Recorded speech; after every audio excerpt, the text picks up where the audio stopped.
شو د زکات مسله نو زکات چې کوم دی هغه په دې میاشت کې خلک حساب کتاب کوي دا خپل ترتیبي د هر چا څوک پر رمضان المبارک کې زکات ورکوي څوک پر رجب کې زکات ورکوي په زبر کې څوک په یو میاشت کې اره یو سړي ځان له متعین کړي چې دې ځای نه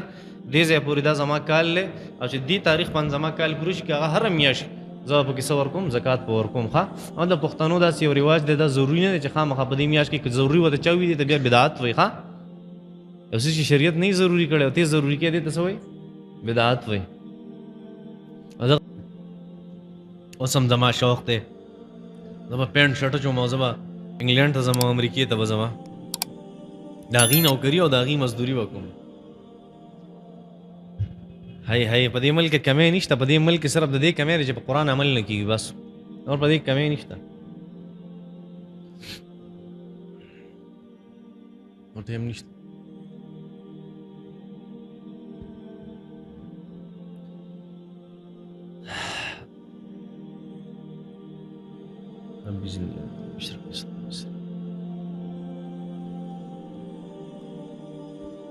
د زبرګې په میاشت کې په 27 تاریخ یعنی په 27 رجب باندې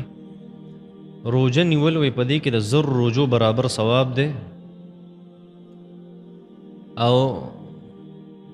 د رجب په میاشت کې د روزو خاص فضیلت نور څه دی او د رجب په میاشت کې واقع د نبی علیه الصلاۃ والسلام بر اسمانونو ته ختل شوی معراج او په دې میاشت کې څه مسنون عبادت شته که نشته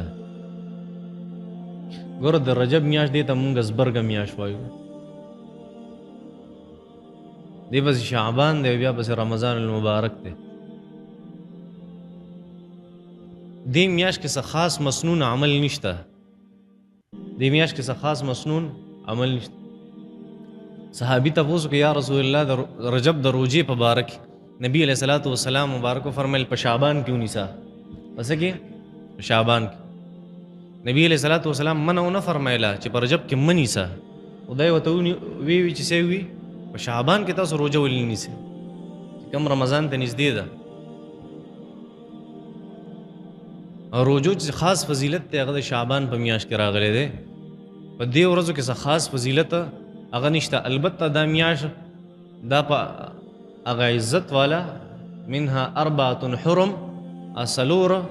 برکت والا میاشت دی عزت والا میاشت دی الله جل شانو چې ول عزت ورکړی دی په جاهلیت کې هم څنګه او د شان په دین اسلام کې نه هغه کې یو میاشت هغه د رجب هم ده خپل عزت دی او په دې کې د عبادت څخه خاص فضیلت چې کوم په احادیث مبارکو کې راغلي یا په دې روزو بارک راځي چې یو روزه هغه 1000 روزو برابر ده دغه څومره روایت چې موجود دي دغه یا منګړت دي یا د حد نه زیات ضعیف دي کمزور روایت دا څوک نشي ویلی چې دا خاص فضیلت لري ځکه دا خاص فضیلت څوک یاد کی دې ته بیا موږ بدعت وایو څه ورته وایو بدعت څه خاص فضیلت او څه خاص منځ او څه خاص طریقې کار او څه خاص قربانۍ وغیره هغه په دې میاشت کې نشته البته کې د یو سړي عام عادت ته چې په 13 14 15 تاریخ باندې هغه د اسلامي میاشتو روزې نیسي کومې ته چې ایام بیز وایي مسنونه طریقه چې ده هغه نیولی شي په دې میاشت کې ځکه نبي علیه الصلاۃ والسلام منع نه فرمایله که منع فرمایلی او په ټوله میاشت کې بیا موږ روزې نشو نیولی او که د ایام بیز روزې انسان نیسي د هغې خپل فضیلت دی روزه پکې نیولی شي او دا د چې کوم فضیلت ذکر کړی دا فضیلت چې کوم احادیث مبارکو کې راغلي دي نو هغه انتهایی د لاندې درجې دي منګړت روایت دي اکثر ښکلی کتاب لیکلی په دې باندې تقریبا 75 صفحې کتاب دی د امام ابن حجر اسقلانی رحمت الله علیه تبیین العجب فی فضل رجب و فضیلت رجب باندې هغه کتاب لیکلی او ډاکټر معراج الاسلام حنیف صاحب هغه په دې باندې زموږ د استاد ضرور دی هغه په دې باندې تحقیق کړی دی ډېر ښکلی کتاب دی ښه هغې کې په هغه ټولو احادیثو باندې دغه کړی دی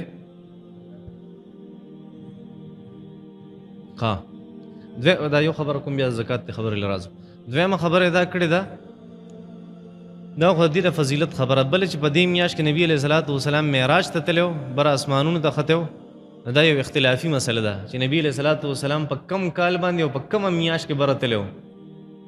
نو په هغه کالونو کې اختلاف دی د علماء کرامو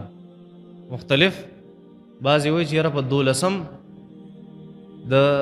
هجرت نه 12 میاشتې مخکې نبی علیه صلات وسلام بره تللی و. دیر ته وسوات ته نه، معراج ته. صحیح ده. نبی علیه صلات وسلام چې معراج ته تللی و، وایي دا د هجرت نه 12 میاشتې مخکې، چا 9 میاشتې مخکې، 11 میاشتې مخکې، 8 میاشتې مخکې، دا ټول اقوال پکې دي.